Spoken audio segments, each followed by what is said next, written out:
कभी भी अपनी फौज के मोराल को डाउन ना करना। ये सलाहुद्दीन अय्यूबी का जुमला है। सलाहुद्दीन अय्यूबी फरमाते हैं कि जब भी कोई कौम अपनी फौज पर तनकीद करने लगे तो समझ लेना ये दुश्मन से नहीं लड़ रहे, ये नादान दुश्मन की साजिश का शिकार हो गए हैं, ये नहीं लड़ेंगे आप।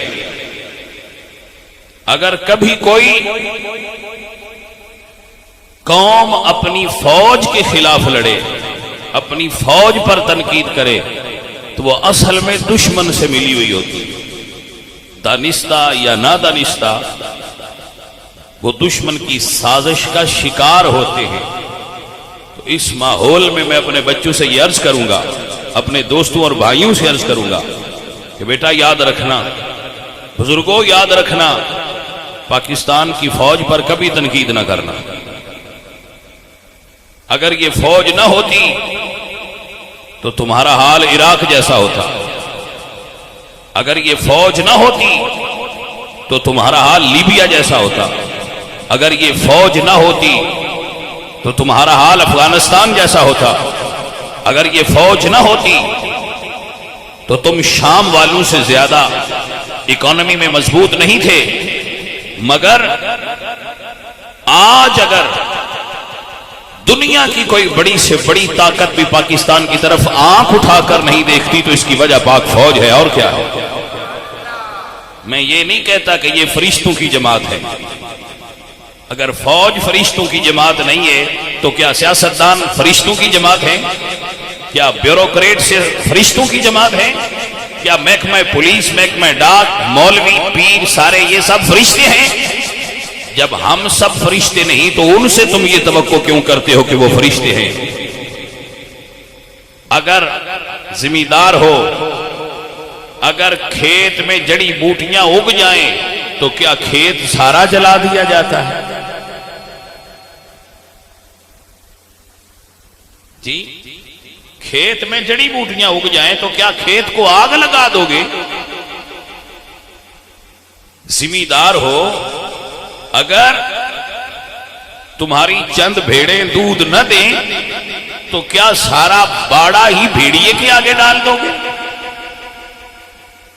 जिम्मेदार हो, अगर तालाब में 2-4 मछलियां ठीक ना हो तो क्या सारे तालाब को ही जहर डालकर खत्म कर दोगे?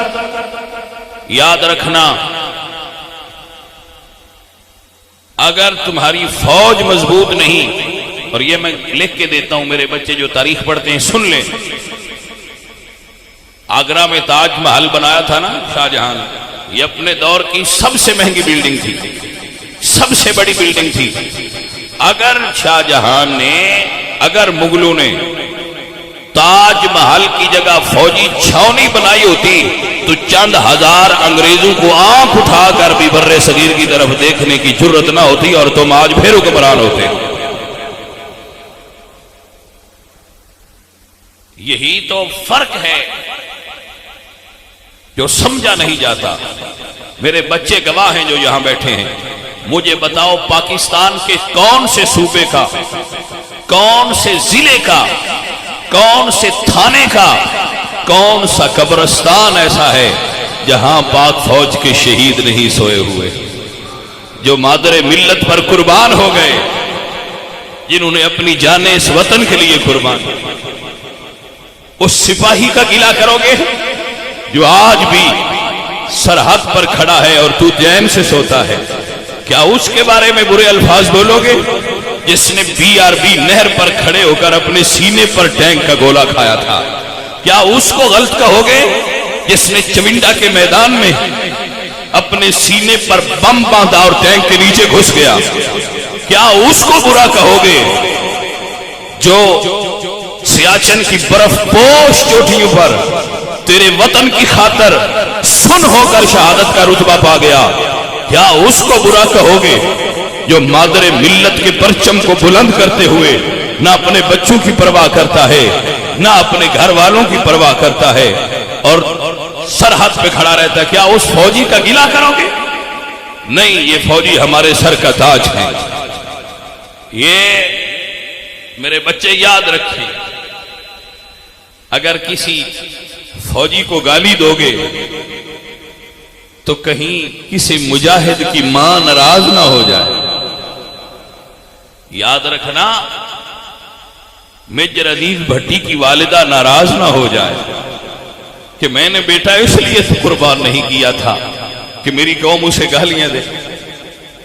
याद रखना, कहीं नौजवानों राशिद मिनहास की रूह तुमसे रूठ ना जाए कि मैंने इसलिए तो जवानी कुर्बान नहीं की थी।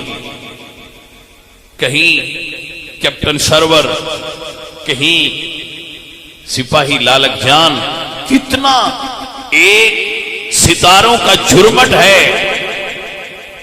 पाक फौज ने हमारे मुल्क की हिफाजत की है, पाक फौज ने हमारी नजरियाती सरहदों की हिफाजत की है।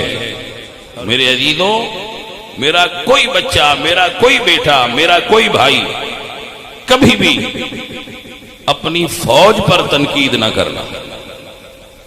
मैंने अपनी जिंदगी में ये रिजल्ट निकाला हुआ है। सब कुछ होता होगा, करप्शन होती है, फुला होता है, फुला होता है, होता होगा, लेकिन अगर तुम्हारा मुल्क आज भी सलामत है